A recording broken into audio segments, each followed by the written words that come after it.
Halloween's just a couple of weeks away. We're going to kind of have fun with that. Maybe a Halloween-themed party. It's going to be fall. The weather's going to be nice, so you can wear your formal wear and not be all sweaty, and your tuxes and all that kind of good stuff, and the pretty dresses the girls wear on the red carpet. It's going to be a fun time. I agree. And you know what's even better? Having the award show when they're scheduled for this year for the KICMA Awards, you know what? What a great birthday present for me, because I'll celebrate my birthday on the 18th of October, and wow, how much better of a birthday could you have than mine is the 11th. We're a week apart. Yeah, so what a great gift to us, to be able to do something like this that has been needed and a long time coming. Yep, absolutely.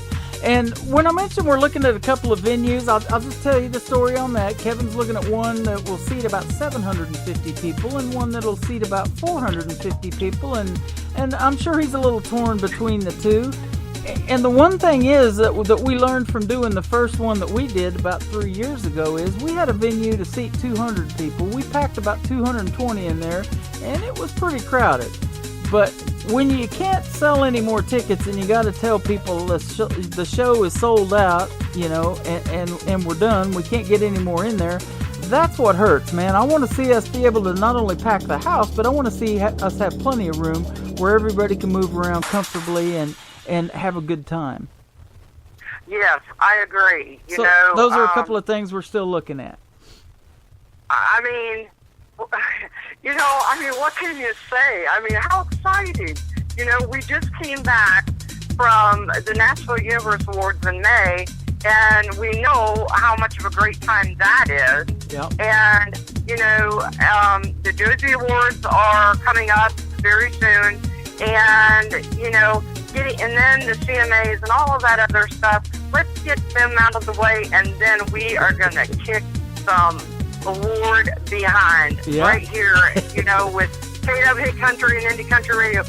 What a great team we have come to be. And I think that was one of the smartest moves that Indie Country Radio ever made, was bringing KW Hit Country aboard our family. Yeah, I agree. So good job there. Not even sure how that happened. We started voting for them for Radio Station of the Year at the Nashville Universe Awards because unfortunately this last time we did not make the finals there. But we know we had lots of votes, and I know the voting had to be close, and especially Radio Personality of the Year and all that. I don't know how that all happened either. Who's voting for Bobby Bones in that? Whatever was going on. It wasn't me. It wasn't me either. Me. I was robbed, I tell you. I got a bone to pick with you. Yes. But, I was so bummed. I went to the awards knowing that I was still in the final running for, Radio Personality Year. And what an honor that was just to even be nominated and to be voted enough to put you and keep you in the final running. Yeah. But you know what? I have to admit, my heart was broken when they passed me over and said Bobby Bones. And I'm going to tell you one of the reasons why.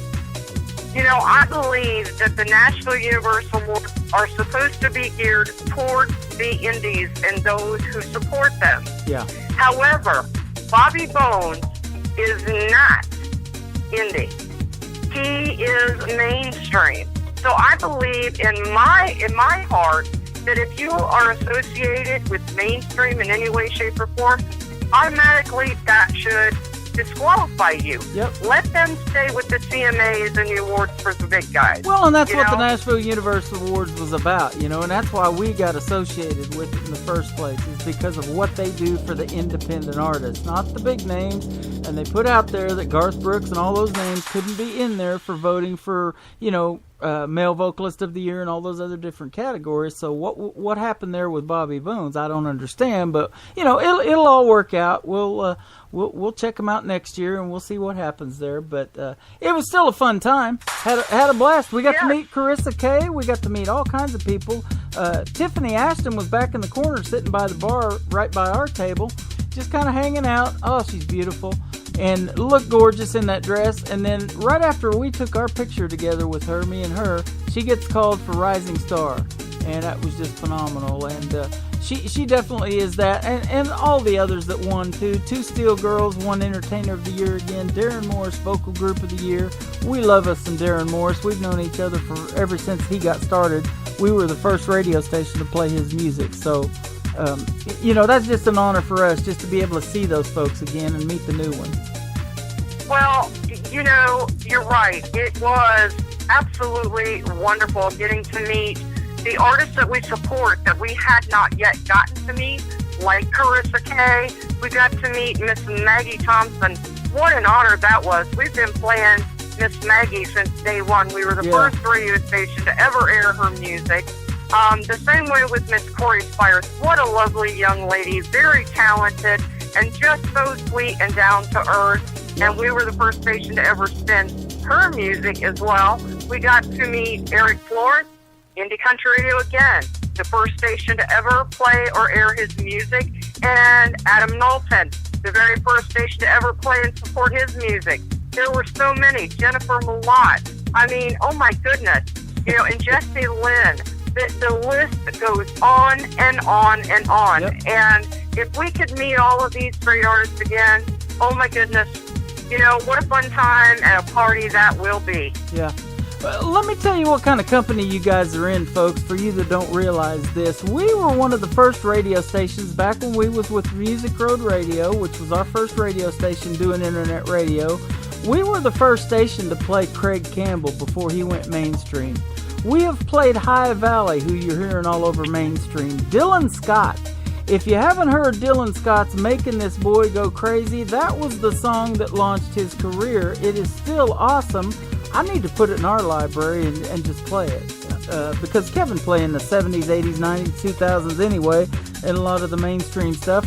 Not that we don't like mainstream, I love it, but we just want to give the indies, a shot and to get to where they're at now. Dylan Scott has it going on. Dan and Shay, I not only have played them on the radio, I did security for a Hunter Hayes concert that they opened for him here in Springfield, Missouri. So you guys are in good company. William Michael Morgan, you guys know who he is. He's performed at the Grand Ole Opry. We were one of the first stations to play his music. Just good stuff, and we're honored to be able to do it.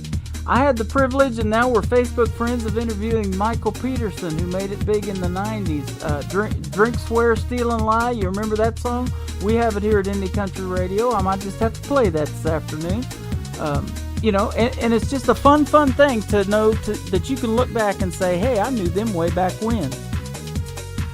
Absolutely. And, that's a lot of things that, a lot of the artists that we play and support still don't know today, that some of these artists that have finally made it to the big time started out with us, you and me, on Music Road Radio, and we just continue to support their music and get it out there. Yep, absolutely, and we love doing it, and it just, like I said, it never stops. Now we don't go looking for it, it finds us, and that's a cool thing. Well, let's talk about something else that I think you're planning this deal, and I love the idea, and we got to get it all worked out, but we are going to do a radiothon for, I believe, about 15 hours, if I'm not mistaken. That's why I played that 15 Days song first off today, because I think we're going to get ready to go 15 hours live with every DJ that's associated with Indie Country Radio, and that's going to be a lot of fun.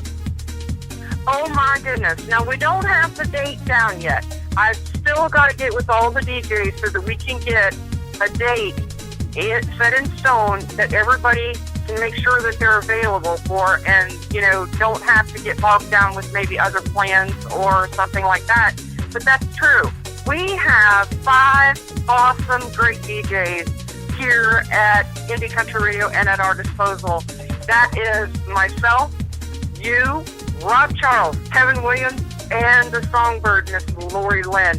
We are going to put together, it's going to be on a Saturday, I can tell you that, and each DJ will do a 3-hour set, totaling 15 hours straight of nothing but indie country radio, indie music. Now, y'all want to keep tuned and keep an eye out on all of our Facebook pages, because once that date is set in stone and we get all the production work done for that and the advertising, that is going to be a show you do not want to miss. I know that you're all going to want to make your runs to the supermarket, get all your drinks, get all your snacks, so that you can just sit down, relax, kick back, and not have to move for anything, because you don't want to miss a minute. I'll tell you this, too. I think one thing that we need to add to it is, just like we're doing today, have some special guests call in on our shows. If you want to talk to somebody for a few minutes on the radio, put them on there. That would be awesome. You've kind of been skittish about doing radio interviews. I think you need to just pick somebody, or somebody pick you and say, hey, I'm going to call in on Brenda's show and just talk for 10 minutes and, play a couple of their songs. It'll be fun. You'll love it. I mean, this is just fun. You just wing it, and that's how I do them all anyways. I've done 150 plus. And, artists ask me sometimes, do you have any prepared questions? No, I don't prepare any of the questions, because every artist is different. You don't know where they're from until you look at their bio. Before I go on the air, I do that. I don't do it a week in advance even, because I'll forget. And, you just have fun with it. Ask them those important questions. What got you into music? And, was it family or whatever? Did you grow up country? Did you have to convert to it? Whatever the thing is. But, let's just have some call-ins and spend some time with these folks. If you would like to call in on that marathon day, we'll get that set up. We'll get a date out there, and let's just have fun with it. It'll be a blast. Oh, it is definitely going to be a blast. I know we've been talking amongst, all of us for a while, about doing an Indie Country Radio Marathon show. And, I just think that the time is right. Before the National Universe Awards show, Rob and I did back-to-back 3-hour shows each. We did 6 straight hours of nothing but indie country music, showcasing all of the nominees for all of the different categories. And, that was a fun show itself.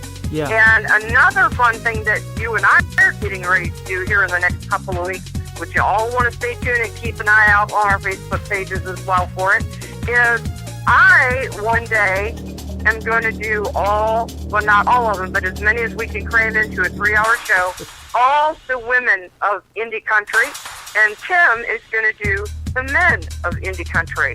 Yep. And I think, we did those types of shows before, and they were awesome. Everybody loved them. And, how appropriate to showcase, each gender in country music in their own spotlight. Yep. And you still, even in that 3 hours, won't touch the surface of what we have or what we could get played, of just the men and the women, just splitting those up. If I played just strictly men, I won't touch the surface in 3 hours, and you won't either of women, because there's just so many. But we want to show them some special love on those shows and do something a little different. And yeah, you're right. Last time was a huge success. It was. And yesterday, I don't know if you heard it or not, but I was trying to give the listeners, a little bit of an idea and a window into just how hard it is for us as DJs to choose what and who we're going to play on each show. Because as everybody knows, we only have 3-hour shows. Well, you can't play them all, but you have to choose who you're going to play in 3 hours, and so you can get them all played in that time slot. But, I let people know yesterday, in our library, we have 12 songs per page. And yesterday I went, kind of romping through the archives of, to get some music out there that we have not played in a long time. Yep. And 12 songs per page. And when I hit page 230, you do the math. I was already up to page 230, and still, I think I had another 30 pages beyond that to go. So, we are well in excess of over 3,000 songs. 3,000 songs. That beats the top 40, doesn't it? Oh, my goodness. I mean, you have to take into consideration that that's what we have on any given day. But as soon as that word is out of my mouth, that number changes, because after my shows, we all know I'm adding new music, you know.